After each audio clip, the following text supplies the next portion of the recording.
Hey guys, my name is Ryan and welcome to HitScan. I know, I'm actually showing my face in a video and I know that I look like a balder, more pudgier version of Simon Pegg, but what are you gonna do really? We have some news to go over today, actually quite a lot that's come in at once.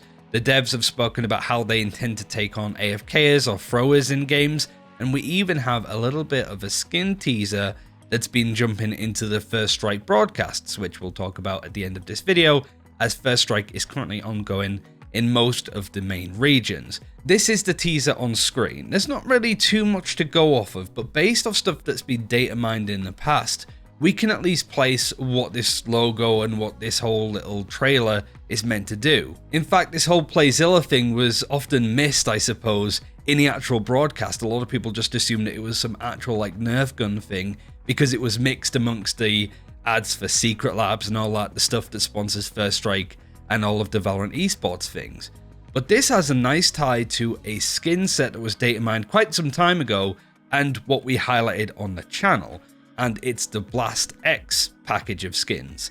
It went by the codename Earth because, you know, these skins are very similar to Nerf guns, and that's pretty much looking likely what we're getting here. Even the sort of color palette, the way that these guns look, mirror the logo that's been designed and even the bullets that have been shot out. Whether or not we get these guns with actual, you know, Nerf bullets, that's going to be interesting to sort of look at. Certainly if you have like reloading things, maybe even a final kill animation. But from what we know with this, there will be a Phantom skin, there'll be a Spectre skin, and a Frenzy 2 based off a lot of the data miners way back when. Looking back all the way to like closed beta is when these skins were found, so it's looking likely that these are the skins, the Buzz Lightyear looking ones, but bear in mind a lot of the skin packs like Reaver have been changed up, so it might look a little bit different, but connecting the two dots, that's what's most likely, I suppose. If you haven't been in game over the past couple of days, the Sensation skin line is the one that's currently in rotation. This was data mined. I think we failed to highlight it in any of the videos that we did around that time with the Reaver and the Wastelander skins that came out too. So if you are interested in this one, definitely take a look in. I think it's quite cheap. It's like 3,000 Valorant points total if you want the full bundle, and you get everything that we're showing on screen too. Usually when it comes to skin videos, we're often a bit like, oh, new skin teasers, new skin packs, that's kind of all of the news, but we actually got some really good stuff right now. And Ask Valorant came out today, and it actually has some really solid answers onto one of the biggest problems when it comes to the ranked experience. People who AFK, people who throw games, people that leave mid-game, and it just makes the whole experience near on unplayable. There's been a lot of videos and Reddit posts recently about how the ranked experience for Valorant is one of the worst. But this is what Riot has said on the topic of what are they going to do about AFKs and throwers? Specifically, the question being, they would love to know what exactly are Riot going to do about AFK throwers, harsher punishments, adding a lever rating, and this answer came in from Sarah, even that could be wrong, the first part of it. But she says getting an AFK in your match is definitely tilting. We are looking into ways to lessen this type of behavior in game. For example, something that's coming in a upcoming change in 1.14, so not next patch, but the patch afterwards. Maybe the start of episode 2, it's hard to say with Christmas coming up. There's going to be a change that requires, for you to unlock ranked mode, you used to have to play 20 games, win or loss. But now they're going to change it to games won rather than games played. It might not be 20 games that you have to win, but maybe 10, for example. But they go on to say that we hope that this will force players who are just spam farming matches to actually participate in playing and strive for those wins. They also said that they're working on better detection for harsher punishments and players that are messing up. I think when it comes to actually reporting people, it often feels like it has no impact at all. I think out of the dozens of people that I've reported for griefing or throwing or just being plain out abusive, I've got one email saying that one person was banned. And that's not necessarily a good look in a game that can have more toxic episodes, even more so than something like Overwatch, right? Which is pretty ridiculous to say. And I do think that Riot should follow in Blizzard's approach to how they deal with toxic people, avoiding them, which is something that we'll talk about in a second. But they generally say that they want to distinguish between disruptive behaviors that stem from comms and gameplay, and then penalize accordingly. But they can't give away how they're doing this. They're not going to give away any secrets on the tech that they're using to locate people that are griefing and punish them. It is a bit of a softball answer where it's like, yeah, we're working on it. It's going to improve incrementally over time. So I don't think it's really the answer that we're maybe hoping for specifically, but they're acknowledging that some changes are coming in with AFK as in unrated, and with any luck over the next couple of weeks and months, we're going to start to see more people being banned out and harsher punishments for those that are just actively ruining ranked games.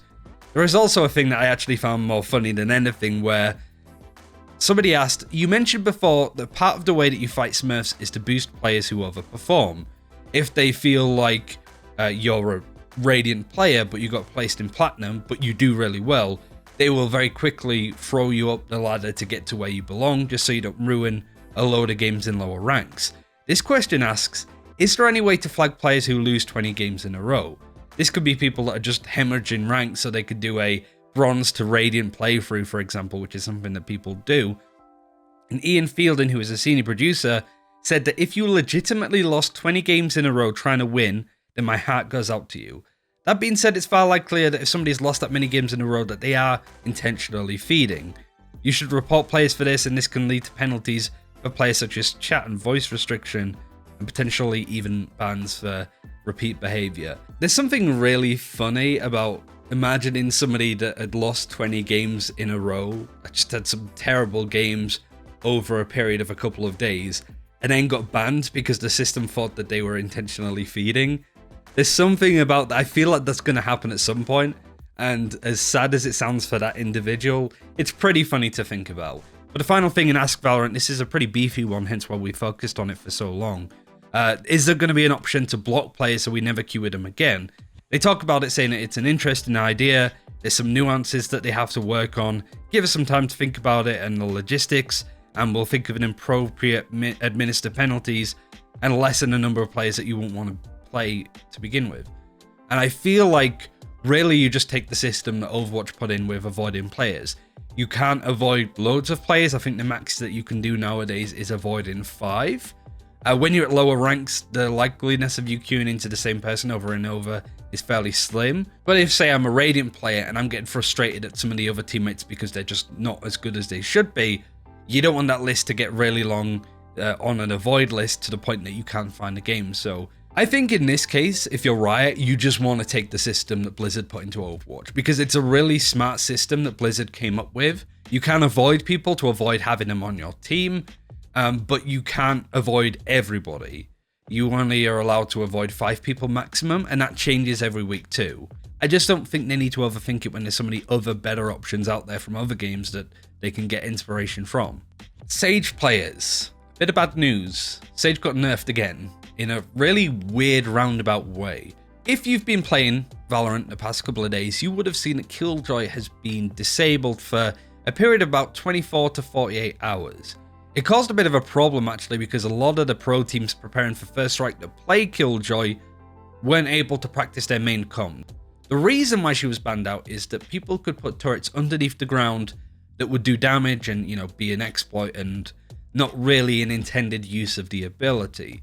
So Riot took her out the game, tried to fix it, but in the process of fixing it, they actually nerfed Sage, and it wasn't an accident. They fully intended to do it.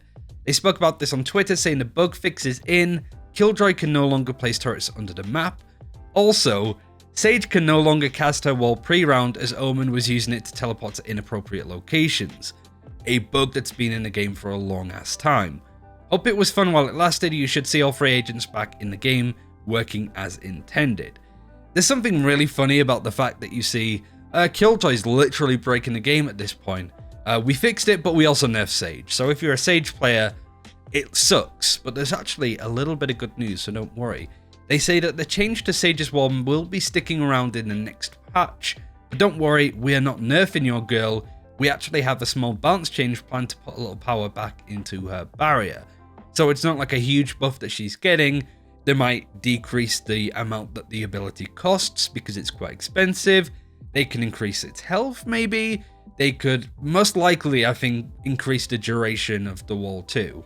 Because I think they can revert some of these other nerfs that came into the agent now that they've got her in a position where she's not as good. I do want to do a video about Sage in the future though, as Team Heretics, who played in First Strike yesterday, Lowell is their one-trick Sage player, and he plays it like a duelist. Honestly, it's really good to watch, and I'm hoping to do a bit of an individual highlight on that in the future, because I do think that some of us should be playing more Sage and playing her in a very aggressive manner like this. And I think if you do it in that style, certainly in solo queue, I think you could climb, definitely. Other bits and pieces to go over. There was a leak saying that Valorant could be getting a Battle Royale game mode. This came from player IGN, who has been data mining a lot of stuff, pretty well known and pretty respected in the scene when it comes to how legit they are.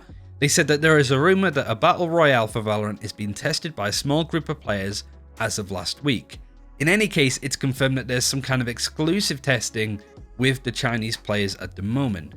Bear in mind that China doesn't have Valorant yet because the government needs to clear these games and it can often take a bit of a while to get there. In fact, there's no Chinese region stuff happening for Champions in 2021, so it could be a while.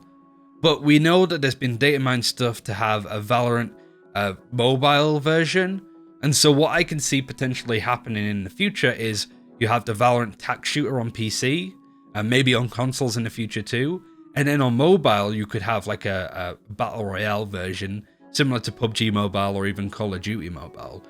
Bearing in mind that Tencent has a big stake in Riot, there is a strong chance that Tencent could not necessarily bully them into making a Battle Royale, but, you know, urging them to do that in order to make a game like PUBG Mobile or a game like a Call of Duty Mobile that makes a lot of money because it's on the phone, that they would maybe do that in the future. I'd say it's likely, but we don't really know too much about it at this point, so it's probably worth just bearing in mind, but don't get too excited. We still don't know enough about it yet. And finally, seeing as First Strike is going on currently, I wanted to talk a little bit about the games that are happening today. Literally, Europe is playing right now, so we'll go over that first and then go over North America because I want you guys to check it out. For those who don't know, I've been casting a ton of Valorant in both EU and North America. It's something I'm really interested in, and I think you guys should check it out. Esports for Valorant is pretty good, you'd be surprised. But I won't reveal the results of the games that happened yesterday, but we have Summon FC playing up against Purple Cobras. Two unsigned teams.